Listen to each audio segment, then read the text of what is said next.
캐나다 남동부에 있는 케이프 브레톤이라는 섬에 탄광이 있습니다. 마치 우리가 작년인가요? 우리가 그 구남도에 보면은 그게 하시마 섬입니다. 하시마 섬에 구남도에 우리 강제 농역으로 끌려간 그 영화를 본 구남도를 보면 알다시피 이 섬에는 탄광이 많이 있습니다. 이 케이프 브레톤이라는 이 섬에도 탄광이었습니다. 그래서 깊은 그 바다 밑에 수말 밑에 석탄을 캐내는데 엄청난 규모의 석탄이 나왔다고 합니다. 그래서 과거에는요, 뭐 오늘날은 기계가 되어 있지만 과거에는 그걸 다 사람의 힘으로 동물의 힘으로 그 석탄을 캐고 또 날랐다고 합니다. 그래서 그때도 말을 이용해서 그 어두운 탄광에 데리고 들어가서 일을 시키면서 탄광의 일을 시켰다고 합니다.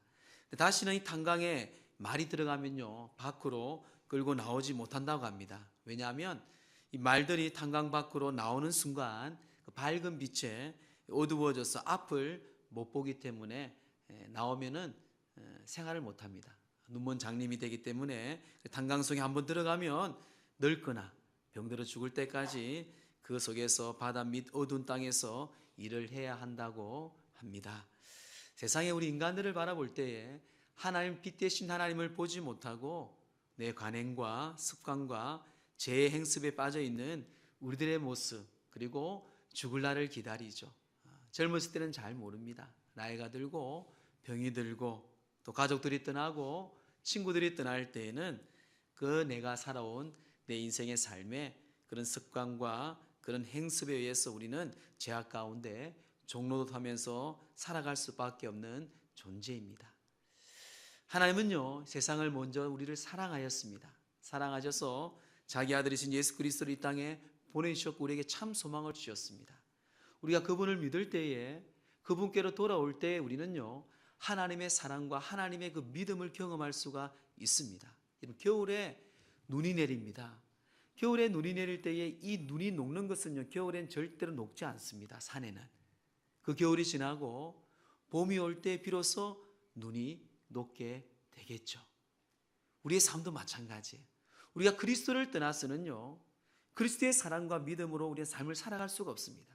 그리스도의 계절이 올 때에 하나님이 살아계신 그 십자가의 복음 안에서 우리가 어떤 인생이든 광야의 길이든 바다의 길이든 병든 길이든요 그 인생에서 우리는 그리스도의 계절 속에서 우리는 삶을 살아갈 수 있는 존재가 바로 그리스도인입니다. 그래서 우리 하나님께서 우리에게 날마다 회복과 치유를 해주시죠. 근데 그 모든 것이요 우리가 받을 수 없는 이유가 뭔가 하면 내 자신입니다. 이용규 선교사님의 책 중에 내려놓음, 다음 두 번째가 더 내려놓음 책이 있습니다. 거기에 이런 내용이 있습니다. 우리는 자신을 너무나 사랑하며 자신을 굳게 믿는다. 자신의 계획과 방법을 신뢰한다. 자신의 애와 자신의 의를 부둥켜 안고 욕심껏 살아간다. 스스로 행복해지려고 애쓴다. 그런데 행복하지 않다. 아무리 노력해도 안 된다는 것을 안다. 창조주는 지금도 제 힘으로 인생을 살아보겠노라. 아둥바둥 노력하는 당신을 보며 가슴 아파 하신다. 자아의 문제, 죄와 상처로 얼룩진 무거운 죄짐을 이제 더 이상 자신이 지겠다고 고집하지 말라. 그분 앞으로 나아가라. 그분 앞에, 예수님 앞에, 하나님 앞에. 오늘은 종교개혁주일 501주년입니다.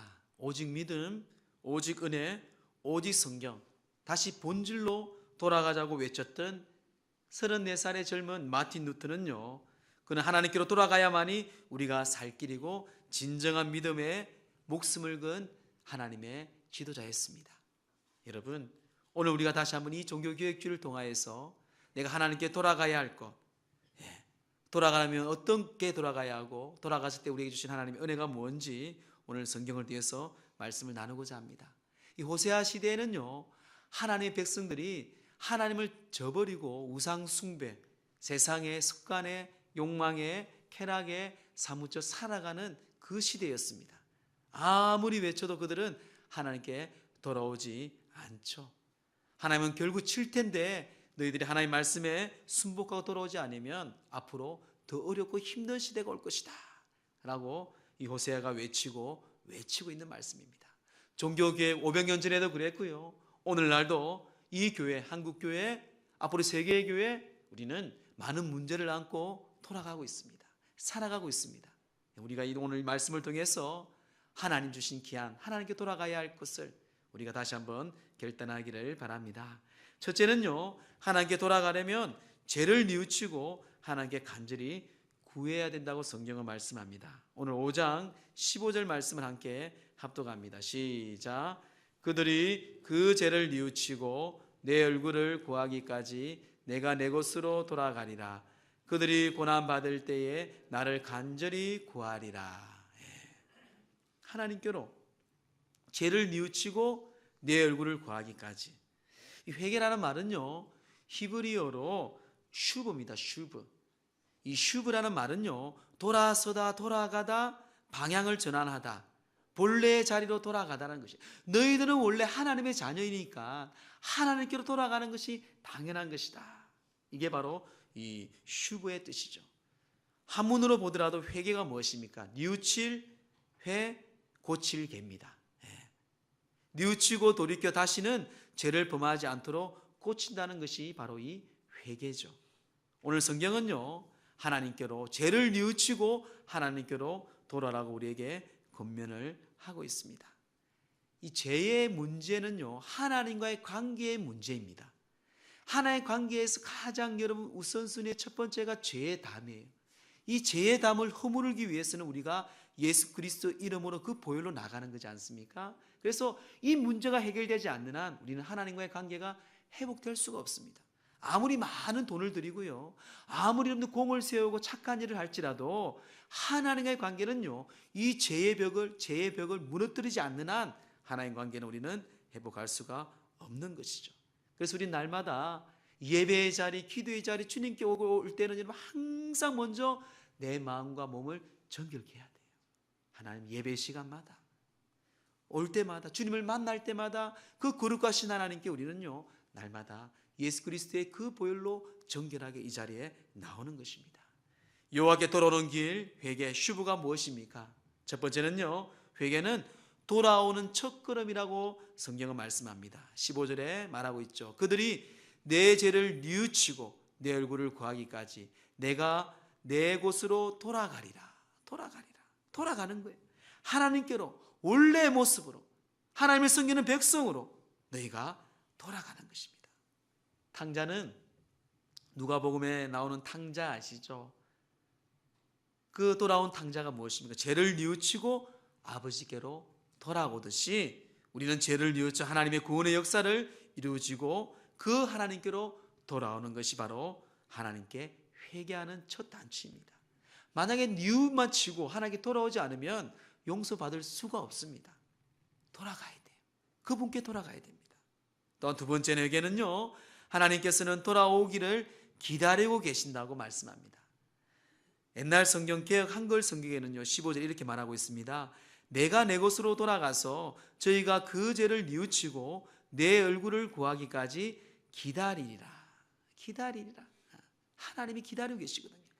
집 나간 탕자가 그 아버지가 날마다 기다리고 있는 것처럼 우리 하나님은요, 어떤 사람이든 살인자든 어떤 죄인이든요, 하나님께 뉘우쳐 돌아오기를 하나님은요 기다리고 계시는 분이 우리 하나님이기 때문에 우리는 회개해야 한다는 것입니다.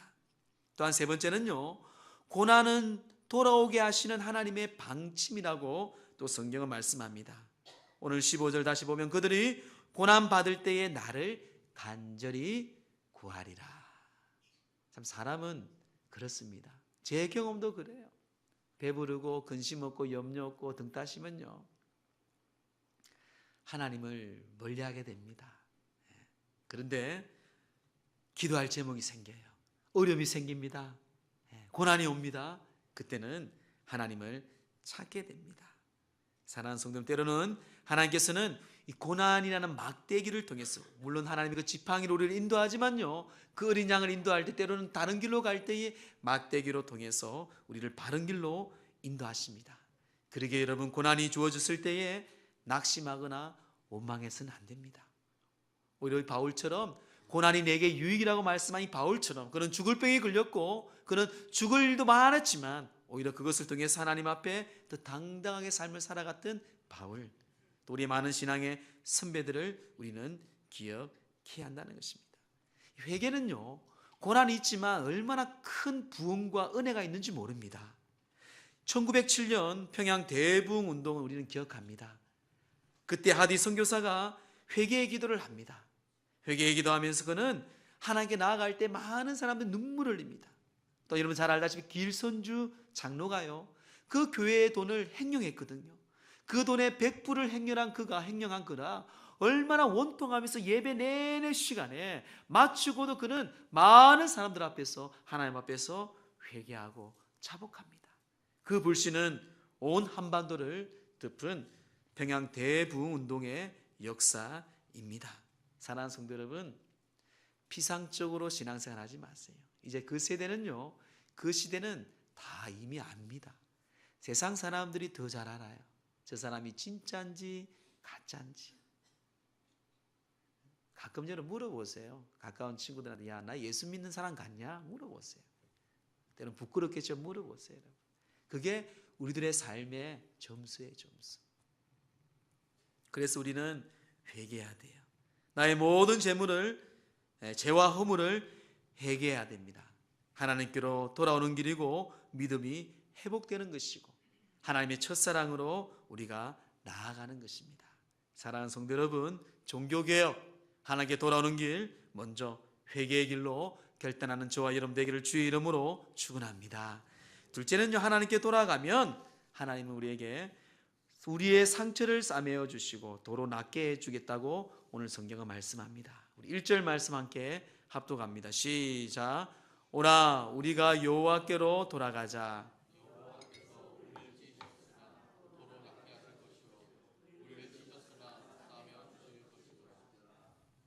아멘. 자, 상처를 싸매시고 우리를 찢었지만 낫게 하십니다. 자, 이걸 쉽게 그냥 이렇게 생각하시면 돼요. 수술. 이러면 수술이 납니다. 살이 썩어 가고 있어요. 몸이 수술하지 않으면은 다 죽게 되어 있습니다. 그래서 수술할 때는 아프죠. 찢어내야 되고요. 썩은 살을 도려내야 됩니다. 그 부패와 자기 욕망에 빠진, 우상에 빠진 그들에게 예수님은요, 정결한 주의 말씀으로 그들을 상처를 싸매시고 낫게 해주신다고 오늘 성경은 말합니다. 그렇게 하나님께로 돌아가야 됩니다. 세상에 돌아가면요, 물질로 돌아가면요, 물질은 많으면 많을수록 사람들은요 다른 생각을 하게 되어 있습니다. 권력은 크면 클수록 첫 마음을 잊어버리고 다른 생각을 하게 되어 있습니다. 세상의 모든 것이 그래요. 자동차를 사보면 알잖아요. 그때 그 차가 얼마나 좋았습니까? 새 차가. 조금만 지나보세요. 좋은 아파트를 사보면 또 압니다. 얼마나 내 집이다 하고 좋았습니까? 몇 개월만 지나보세요. 모든 게 마찬가지예요. 그게 비본질입니다. 본질, 하나님께로 돌아가야지 우리 안에 있는 모든 마음의 상처뿐만 아니라 육신의 상처와 고통과 질병을 낫게 하시고 치유하십니다. 그 치료의 강선, 하나님의 은총으로 오늘 이 시간 여러분들이 있는 모든 질병이 예수 그리스도의 그 보혈로 치료의 강선으로 치유받기를 주의 이름으로 축원합니다. 오직 하나님만이 우리의 상처를 치료해 줄 수가 있습니다. 이사야 30장 26절에 보면 여호와께서 그 백성의 상처를 싸매시며 그들이 맞은 자리를 고치시는 날에는 달빛은 햇빛 같겠고 햇빛은 7배가 되어 7날의 빛과 같으리라. 이 말씀 붙잡고 기도하세요. 하나님, 우리 아이, 하나님, 내 건강, 주님께서 백성의 상처를 싸매시고 치유하신다 했는데 그 빛처럼 치유하시고 낫게 하여 주시옵소서. 하나님의 약속이에요.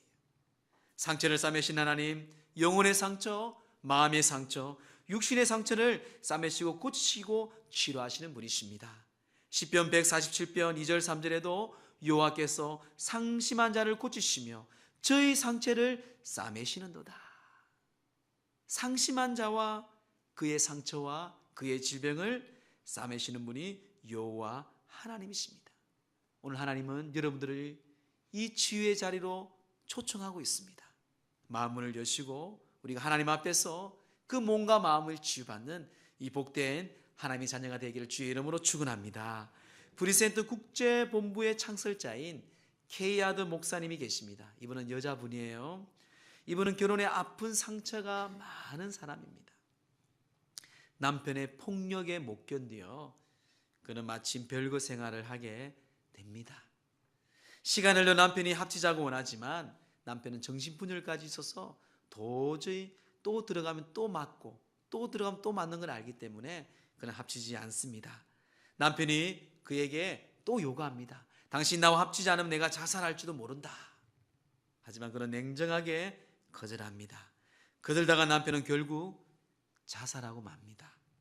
그들은 남편의 죽음 앞에서 심한 죄책감이 시달리며 방탕한 길로 살게 됩니다.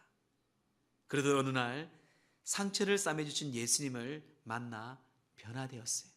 그래서 그는 그의 저서인 영적 치유의 책에서 그는 이렇게 말하고 있습니다. 남편의 자살로 인한 상처, 남편과의 별거로 인하여 두 아들에게 준 상처, 그리고 그 후 계속 정결치 못한 삶으로 인해 아이들에게 준 더 큰 상처, 그 수많은 죄와 상처는 주님을 만남으로 모두 치유되었습니다. 주님께서 저의 상처를 싸매주시고 고쳐주셨습니다. 라고 고백합니다. 여러분, 세상은요, 사단은 우리를 멸망시킵니다. 어떤 걸 통해서도 멸망시켜요. 여러분, 가장 약한 거, 가장 세밀하게 그걸 통해서 우리를 어떻게 하면 멸망시키고 하나님과 멀리하게 합니다.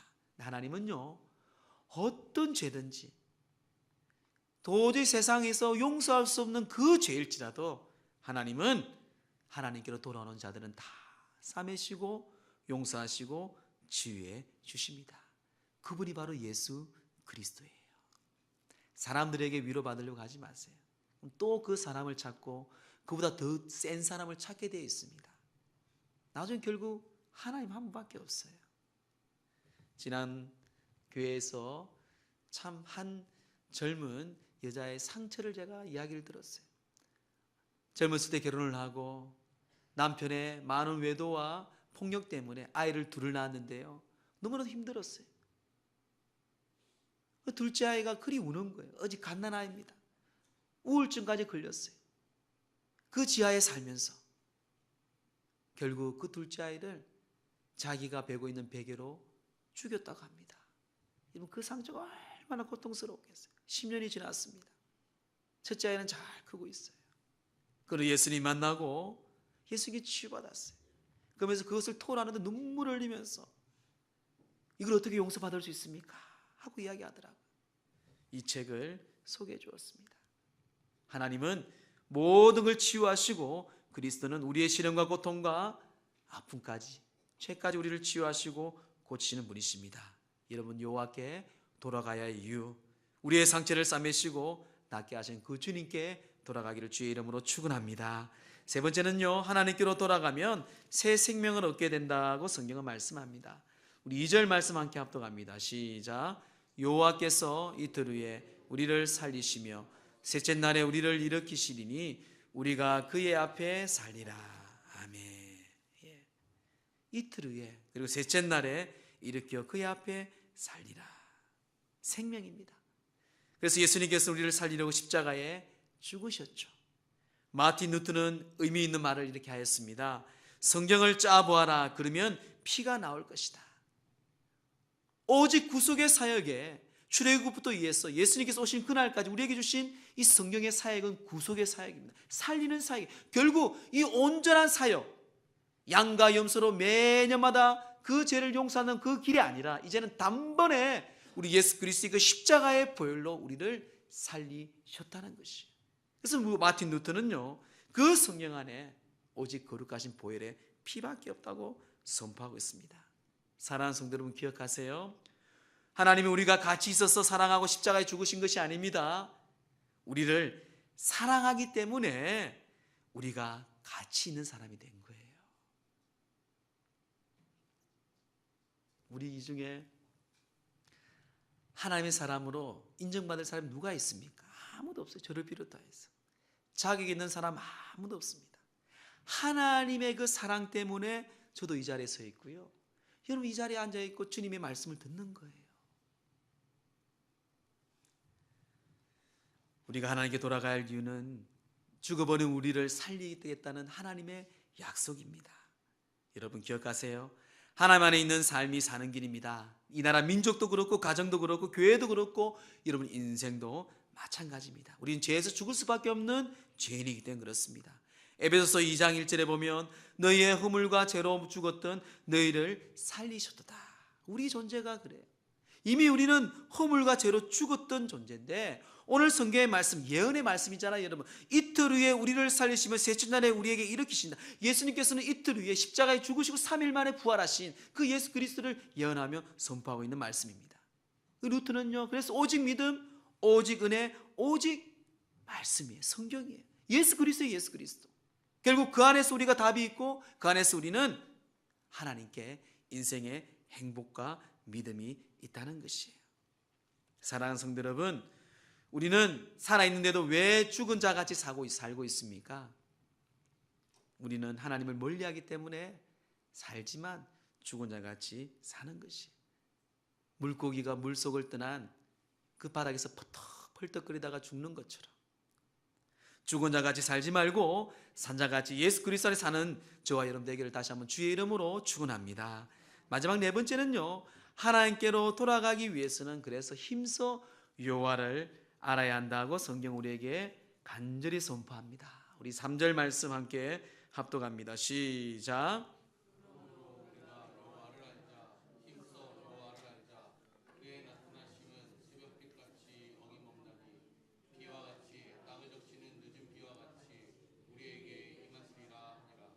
아멘. 그러므로 우리가 여호와를 어떻게 한다고요? 힘써 여호와를 알자 합니다. 왜 여호와를 알아야 될까요? 호세아 4장 6절에 더 구체적으로 말씀하고 있습니다. 내 백성이 지식이 없으므로 망하는도다. 내 백성이 하나님을 아는 지식이 없으므로 망하는도다. 사사기를 보면 정확하게 말씀하고 있습니다. 그 세대 하나님을 전수해야 되는데 그 후손들이 하나님을 잊어버립니다. 하나님을 아는 지식이 없는 것이죠. 오늘 하나님을 아는 지식이 어떤 지식일까요? 입술로 머리로만 아닙니다. 예수님은요 이사야서 말씀을 인용하여서 마태복음 15장 8절 9절에 이렇게 말하고 있습니다. 이 백성이 입술로는 나를 존경하나 마음은 내게서 멀도다. 사람의 계명으로 교훈을 삼아 가르치니 나를 헛되이 경배하는도다 하였느니라 하시고 탄식합니다. 여러분 자신 어떻습니까? 온전한 예배, 거룩한 삶, 하나님의 말씀에 순종하고 살아갑니까? 천국에 가면 하나님께서 다 묻고 상금하고 책망하겠죠. 그만큼 하나님 아는 지식은 중요합니다. 교회 안에서 나타나는 부끄러움, 추한 일들, 이 모두가 보면 하나님에 대해 지식이 부족하기 때문에 그래요. 싸우고 험담하고 이간질하고 하나님을 모르기 때문에 그냥 침묵하는 게 제일 지혜롭겠죠. 필립 안 씨가 뜻밖의 장소에서 만난 하나님이라는 책에서 이런 재미있는 이야기가 나옵니다. 스페인 서원들이 대서양을 건너 남미 대륙을 도착했을 때에 그들은 아마존 강이 얼마나 큽니까? 아마존강 상류에 도달합니다. 강 폭넓이가 얼마나 컸는지 그들은 아직도 대서양인 줄 알고 계속 올라갑니다. 선원들은 목이 타서 결국 갈증으로 많은 선원들이 죽게 되었습니다. 죽음, 그 짠바닷물에 떠 있는 줄 알고 아직도 그 세상에서 가장 깨끗한 물, 풍부한 물, 이 생수가 한복판에 있음에도 불구하고 그들은 갈증으로 죽은 일이 일어났던 것이죠. 바다와 물에 대해 최고의 지식을 자랑했던 스페인 서원들은 안타깝게도 바다와 물에 대한 무지 때문에 목숨을 잃고 말았습니다. 우리가 안다고 하지만요, 아는 게 아니에요. 얼마나 가까이 있습니까, 생수가. 얼마나 예수 그리스도가 우리 가운데 얼마나 많은 말씀 가운데 오늘도 내일도 우리에게 전해지고 있습니까? 내 중심으로 하나님을 믿기 때문에 하나님의 기쁜 삶을 못 살아서 그래요. 로마서 12장 2절에 너희는 이 세대를 본받지 말고 오직 마음을 새롭게 함으로 변화를 받아 하나님의 선하시고 기뻐하시고 온전한 뜻이 무엇인지 분별하도록 하라. 세상을 쫓아가지 마세요, 여러분. 죽음의 길이에요, 죽음의 길. 이 마음이라는 것은 헬라어로 누스입니다. 누스. 누스는요, 마음, 태도, 사고방식이에요. 감정적인 변화가 아닌 지적인 능력에 연관된 것입니다. 한마디로 지적 영역에서의 변화를 말하고 있어요. 지적 능력에서 변화를 말하고 있는 것이 이 누스의 마음을 새롭게 하라는 예수님의 말씀입니다. 그 뜻이 뭘까요, 여러분? 그 행동이 뭘까요? 예레미야 9장 23절 24절에 잘 설명하고 있어요. 우리 함께 합독하겠습니다. 시작. 여호와께서 이와 같이 말씀하시되